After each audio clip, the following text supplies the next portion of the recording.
Organism show variety in cell number, shape and size.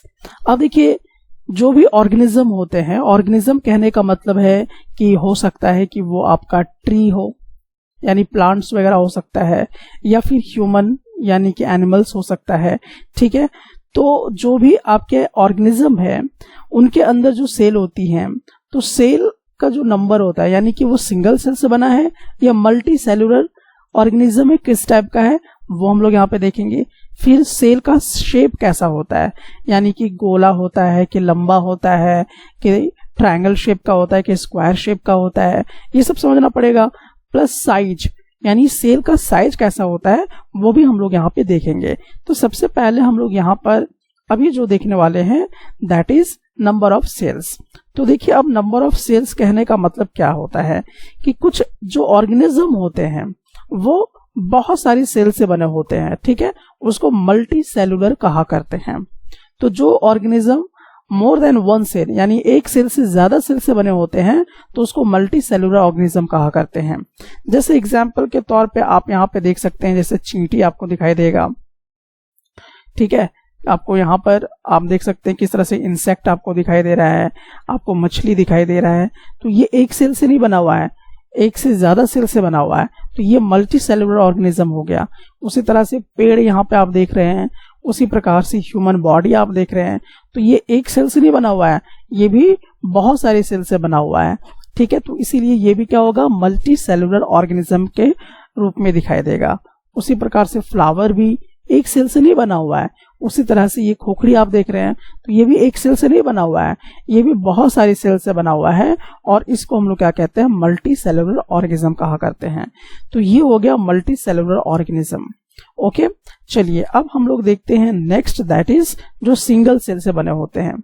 तो जो सिर्फ और सिर्फ सिंगल सेल से बने होते हैं उसको हम लोग क्या कहा करते हैं, यूनिसेलुलर ऑर्गेनिज्म कहा करते हैं। जैसे एग्जाम्पल के तौर पे यहाँ पर आप क्या ले सकते हैं, दैट इज यहाँ पे आप देख सकते हैं कि ये वाला जो शेप है, ये वाला, ये एमीबा होता है, इसको क्या बोलेंगे, एमीबा बोला करेंगे, ठीक है। और ये वाला जो आप शेप देख रहे हैं, तो ये वाला शेप को हम लोग पैरामेशियम बोलेंगे, ठीक है, पैरामेशियम। ये अभी हायर क्लासेस में भी आप वहां पे पढ़ेंगे। तो सिंगल सेल से बने दो आपको दिखाई देंगे, एक तो एमीबा और दूसरा पैरामेशियम। तो ये जो आपको दिखाई दे रहा है ये एमीबा है और ये वाला जो है ये पैरामेशियम है, ठीक है। तो कंफ्यूज बिल्कुल नहीं होना है। तो जो, और ये सिर्फ एक ही सेल का बना होता है, इसमें 2, 4, 10, 12 सेल नहीं होते हैं, मात्र एक सेल का बना होता है, ठीक है। तो एक ही सेल से ये बना होता है, इसलिए इसको हम क्या कहा करेंगे, यूनिसेलुलर ऑर्गेनिज्म कहा करेंगे। तो जो एक सेल से बना होगा वो यूनिसेलुलर, और जो बहुत सारे सेल से बना होगा, मोर देन वन सेल से बना होगा, तो उसको हम मल्टी सेलुलर ऑर्गेनिज्म कहा करते हैं। तो ये तो बात हो गई कि आखिरकार जो सेल नंबर है, तो सेल नंबर मतलब एक यूनिसेलुलर होता है और एक मल्टी सेलुलर हुआ करता है, ठीक है। तो ये हो गया आपका सेल नंबर। अब देखते हैं दूसरा हम लोग यहाँ पर, that is the shape of the cell, यानी कि जो भी सेल होता है ऑर्गेनिज्म का उसका शेप कैसा होता है। तो चलिए सबसे पहले एग्जांपल हम लोग यहाँ पे किसका लेते हैं, एमीबा का एग्जांपल लेते हैं। तो जो एमीबा होता है, जैसा कि आप इस पूरे पिक्चर में इस तरह से देख पा रहे हैं, ठीक है। तो ये जो एमीबा है, ये एमीबा का कोई अपना फिक्स जो है शेप नहीं हुआ करता है, यानी कि ये नहीं तो आपको सर्कुलर दिखाई देगा, नहीं तो आपको स्फेरिकल दिखाई देगा, नहीं ट्रायंगल दिखाई देगा, मतलब इसका कोई फिक्स्ड जो है एक शेप जो होना चाहिए वो बिल्कुल भी नहीं है। इसीलिए इसको हम कह सकते हैं कि एमीबा ऐसा सेल ऑर्गेनिज्म है जिसका सेल का जो शेप है वो फिक्स नहीं है। और भी दूसरा एग्जाम्पल हम लोग यहाँ पे देख सकते हैं, दैट इज ब्लड। ब्लड में आप जानते होंगे WBC के बारे में। WBC समझते क्या होता है, यानी व्हाइट ब्लड सेल्स, ठीक है। तो व्हाइट ब्लड सेल्स क्या होता है कि हमारे बॉडी में एक्चुअल में खून होती है। तो खून में ऐसा नहीं कि खून सिर्फ लाल ही होता है, खून में RBC यानी जो लाल दिखाई देता है, और खून में व्हाइट ब्लड सेल्स भी होता है और प्लाज्मा भी होता है। तो यहाँ पर हम लोग बात किसका कर रहे हैं, यहाँ पर हम लोग बात कर रहे हैं व्हाइट ब्लड सेल्स के बारे में। अब ये जो व्हाइट ब्लड सेल्स ये करता क्या आपके बॉडी में, तो ये आपका क्या करता है, एंटीबायोटिक बनाता है, यानी कि आपके बॉडी में अगर कोई वायरस घुस जाएगा कोई बैक्टीरिया घुस जाता है तो सबसे पहले आपका बॉडी एक मेडिसिन तैयार करता है, ठीक है। और वो मेडिसिन कौन तैयार करके देता है? व्हाइट ब्लड सेल्स जो है वो बना के देता है। और वो आइडेंटिफाई करता है कि आपके बॉडी में जो कहीं से बाहर से वायरस या बैक्टीरिया आ गया है जो आपको खतरा पहुंचा सकता है, तो ये एंटीबायोटिक बनाता है और उस बैक्टीरिया से, उस वायरस से क्या करेगा? लड़ना शुरू कर देगा और उसे मार के गिरा देगा, ठीक है। तब आप सुरक्षित हो जाएंगे। तो व्हाइट ब्लड सेल्स बहुत ही इंपॉर्टेंट है हमारे बॉडी के लिए, ठीक है। तो ये जो, बहरहाल चलिए हम लोग यहाँ पे आते हैं। तो व्हाइट ब्लड सेल्स जो है इसका जो शेप है ये कैसा है? तो आपको बता दूं कि व्हाइट ब्लड सेल्स जो है इसका जो शेप है ये चेंज होता रहता है, यानी कि फिक्स्ड नहीं है। ऐसा नहीं है कि ये फुटबॉल के जैसा दिखाई देगा, ऐसा नहीं है कि ये आपका सर्कुलर दिखाई देगा या ट्रायंगुलर दिखाई देगा, स्क्वायर दिखाई देगा, ऐसा नहीं है, ठीक है। तो यहाँ पे व्हाइट ब्लड सेल्स का जो शेप है वो चेंज होता रहता है, मतलब कि इसका भी शेप फिक्स नहीं हुआ करता है। और ये जो व्हाइट ब्लड सेल्स होता है, ध्यान रखिएगा, ये भी क्या बना रहता है? सिंगल सेल का बना होता है, ठीक है। व्हाइट ब्लड सेल्स क्या है? सिंगल सेल का है, ठीक है। तो ये एग्जाम्पल आपको दिमाग में रखना है। तो आप देखिए यहाँ पर आपसे प्रश्न पूछा जा सकता है कि सिंगल सेल वाले का आप एग्जाम्पल दीजिए। तो एक तो एग्जाम्पल आप दे सकते हैं, दैट इज द एमीबा, और दूसरा क्या दे सकते हैं? That is the white blood cells, ठीक है। ये दोनों एक ही सेल से बने होते हैं, यानी कि यूनिसेलुलर हुआ करते हैं। अब हम लोग यहाँ पे बात कर सकते हैं कि इनका शेप कैसा है। तो एमीबा का भी कोई डेफिनेट शेप नहीं होता है और व्हाइट ब्लड सेल्स का भी कोई डेफिनेट शेप नहीं हुआ करता है। चलिए अब हम लोग बढ़ते हैं आगे की तरफ। तो अब देखते हैं शेप ऑफ सेल्स, यानी कि अब ऐसा नहीं है कि जितने भी सेल हैं सबका डेफिनेट शेप नहीं होगा, लेकिन जनरली जो सेल्स होते हैं या तो वो राउंड में आपको मिलेंगे, या तो स्फेरिकल में मिलेंगे, या इलोंगेटेड मिलेंगे, ठीक है। अब इसको समझने के लिए चलिए हम लोग यहाँ पे एग्जाम्पल देखते हैं। तो ये हो गया क्या चीज? रेड ब्लड सेल्स, यानी रेड ब्लड सेल्स आरबी, ठीक है।